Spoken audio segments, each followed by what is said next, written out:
So I've been trying to find a replacement for my IntelliMouse 3.0 for quite a few years. It's too heavy, I don't like the shape. It defaults at 125 Hertz instead of 500 or 1000. It only has 400 DPI. I would prefer 800, and the scroll wheel has some quality issues. But it does one thing really well, and that's the accuracy of the sensor. The performance of it in games like Counter-Strike is just significantly above everything else so far. The good news is that Logitech seems to have finally figured out how to implement a sensor properly, and so both of these two new mice from Logitech actually seem pretty flawless as far as sensor performance in game. Is there room for improvement? Probably. For instance, I'd like to see if there is any difference when the max DPI of the sensor is limited to 1000 instead of these ridiculous 5000 and 16,000 DPIs that virtually no one should be using. Some people might be a little bit confused. They might think, oh, isn't the 3366 sensor supposed to be really good?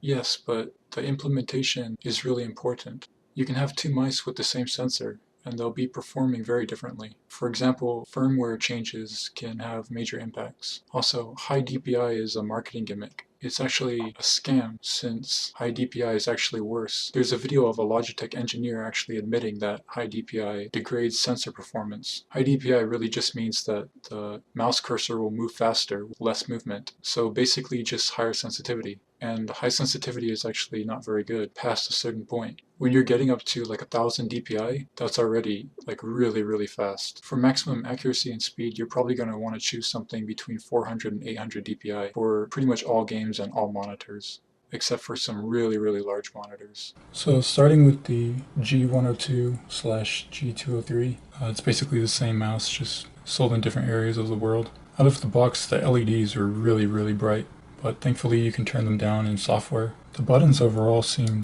pretty noisy.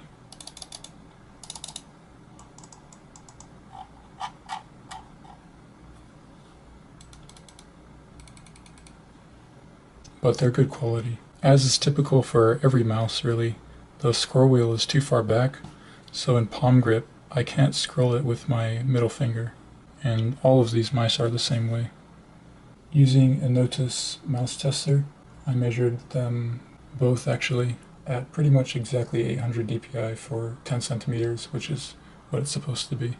The major issues with this mouse for me are that the sides are excessively slanted, so it doesn't actually feel that good in my hand, regardless of what grip I'm using. And the mouse is also too thin, so in palm grip it really cramps my hand.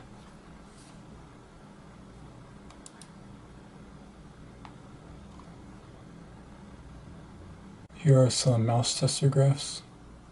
I got about 4 meters per second and the lines look flawless.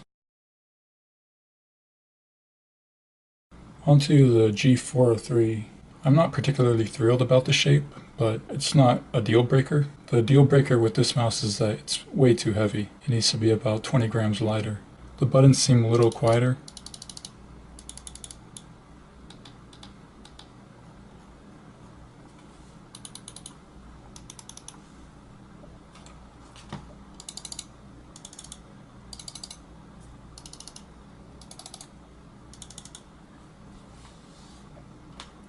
The shape of this one is actually pretty similar to the Final Mouse, but I prefer this overall. The side here is much straighter. This one curves a little bit, and the lip doesn't stick out on this one, like this one has a lip at the bottom of the mouse. And here are the mouse tester graphs for the G403. The build quality overall for these is really good, which is pretty standard for Logitech. They both have a nice low lift-off distance, whereas my IntelliMouse has a lift-off distance that is too high for me. I think it's around 2 millimeters. I also recently found this Zeus Gear mousepad that's really good quality, and it's only $10. It seems to be a great replacement for my Supermat.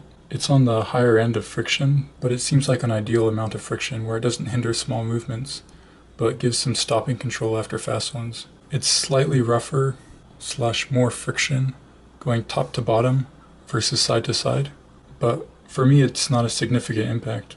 and I think the Supermat was the same way. I was a little concerned that the bumps at the edge would be too thick and kind of annoying, but they're actually quite thin